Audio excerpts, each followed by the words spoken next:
I'm gonna wait a little bit and see who shows up.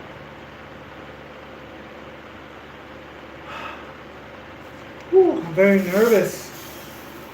Very, very nervous.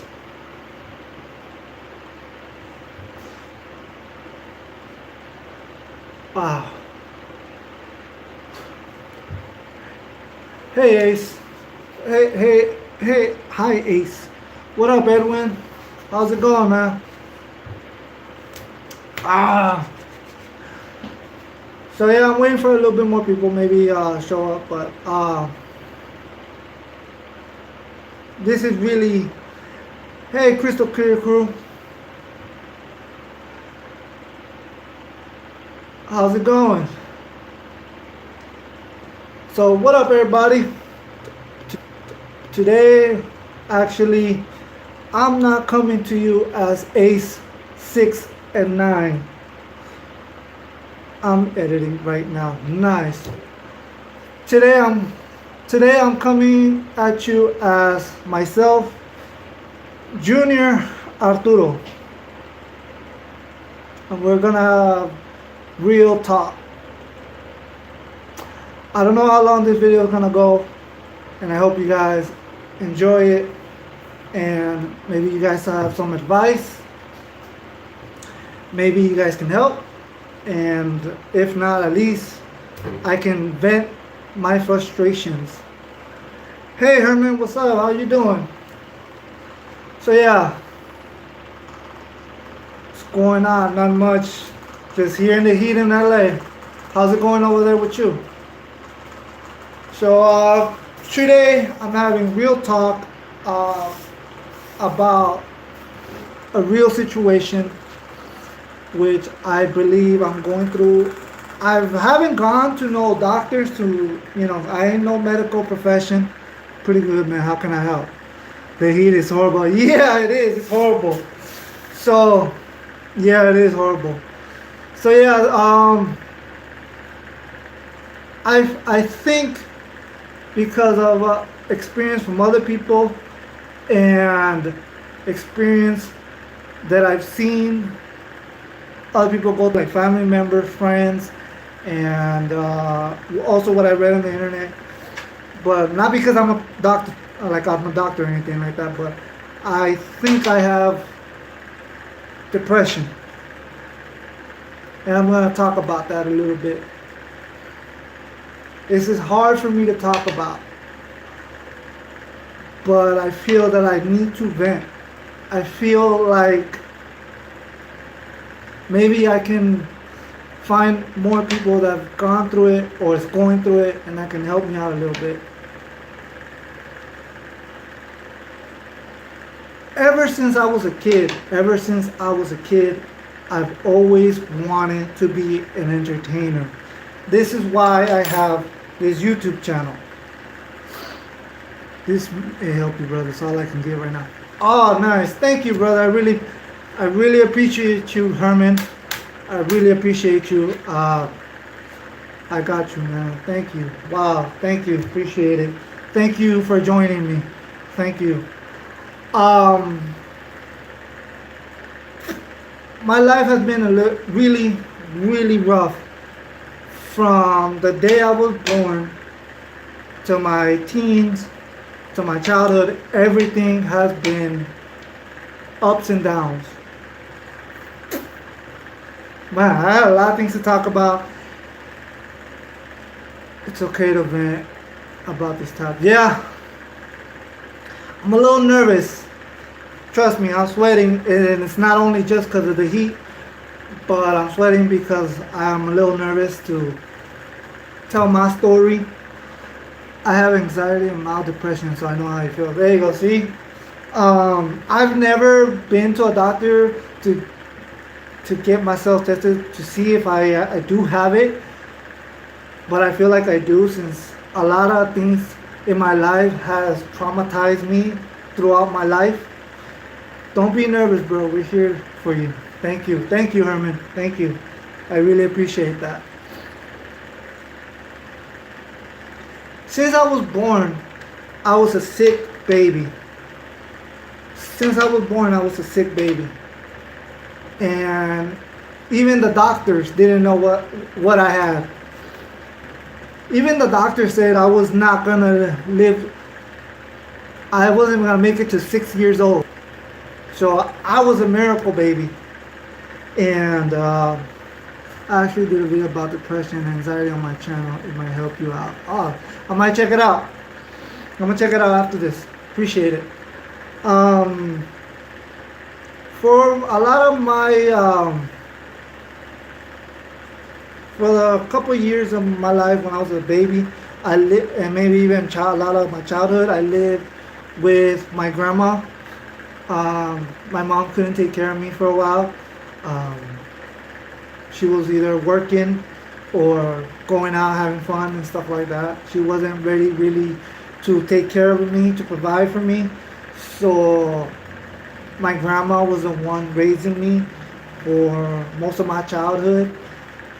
And whew, and she's the reason I'm here, because like I said, a lot of the doctors, hey, I lived with my grandma too when I was young. A lot of the doctors would say that I was not gonna live. They didn't know what I had, they didn't know what was going on. I was very sick all the time, and my grandma never gave up on me. And that was one thing, which I don't remember, of course, because I was a baby. But my grandma would tell me a lot, and my mom and my aunts, people would tell me about those stories, and I couldn't believe it. Then I made it to 5th grade,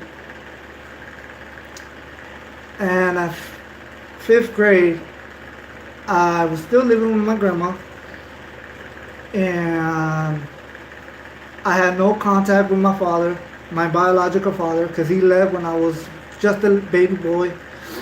Breathe, bro, breathe. I love hearing other people's stories. Thank you. So, I never really had a dad. I never had a dad because my father ran away from his responsibilities when I was really young. So that's why my mom couldn't take care of me. And I was living with my grandma.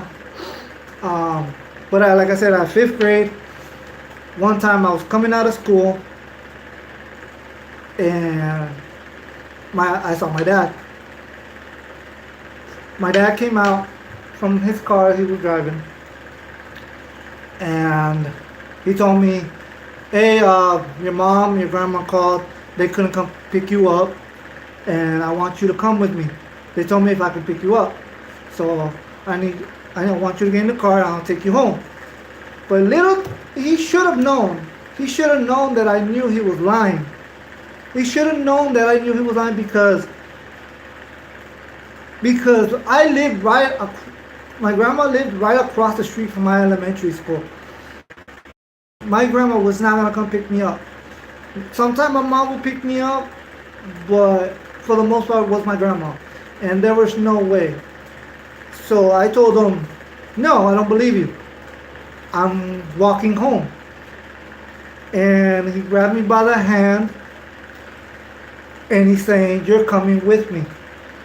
And then after I told him no, I said, I'm not going with you. He told me the truth, that he wanted me to go live with him. He basically tried to kidnap me. He said, I don't want you to live with your mom. I don't want you to live with them no more. I want you to come live with me. I have my family and I want you to come live with me. I told him, I'm not leaving. I don't know you. Even though you're my father, and even though I recognize him from the pictures, I don't know you. Hope you're doing good. I'm doing okay. Not great, but okay. But thanks for asking. Appreciate it. Jazz and Otis. So my dad tried to kidnap me at 5th grade. And that was one of my earliest traumatizing stories that I remember.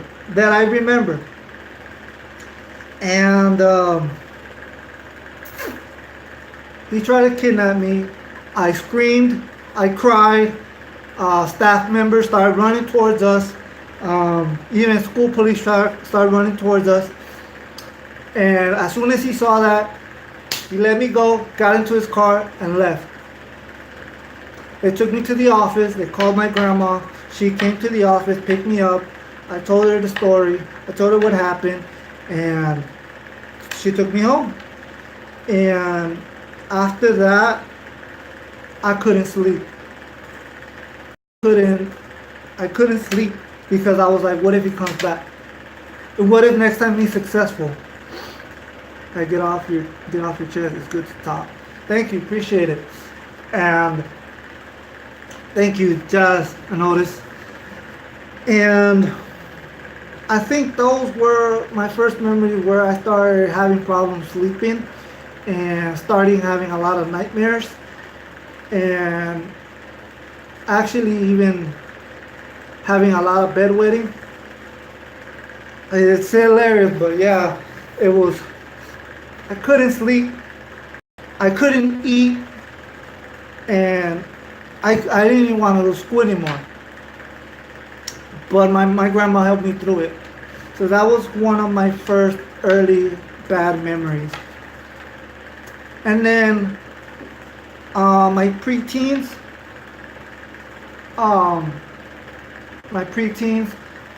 I started living with my mom again because she had a boyfriend and he was helping her, he was providing for her, and he was there for her. He told her, I'll take care of you and your kids if you want to bring them.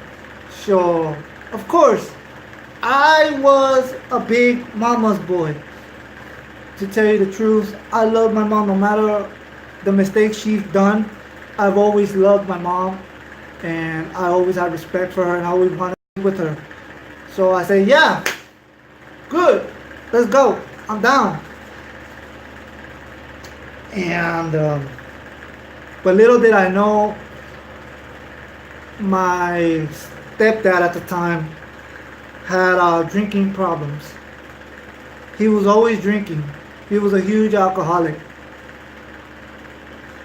He was a hard worker, but he was an alcoholic. And I would get beat. I would get hit a lot. My stepdad was an alcoholic too. Then you know what I'm going through.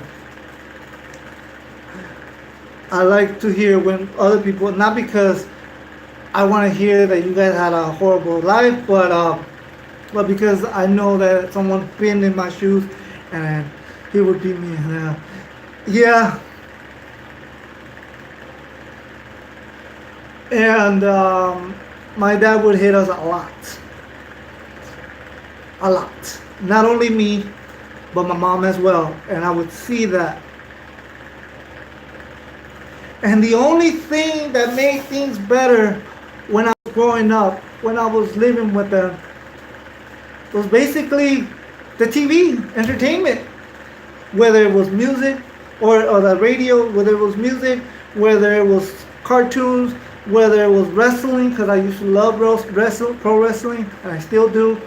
A lot of people say that I'm a child at heart, but I think I am, and I agree with them, but because my childhood was horrible, and I still want to be a kid. I wasn't able to grow up, really. And my dad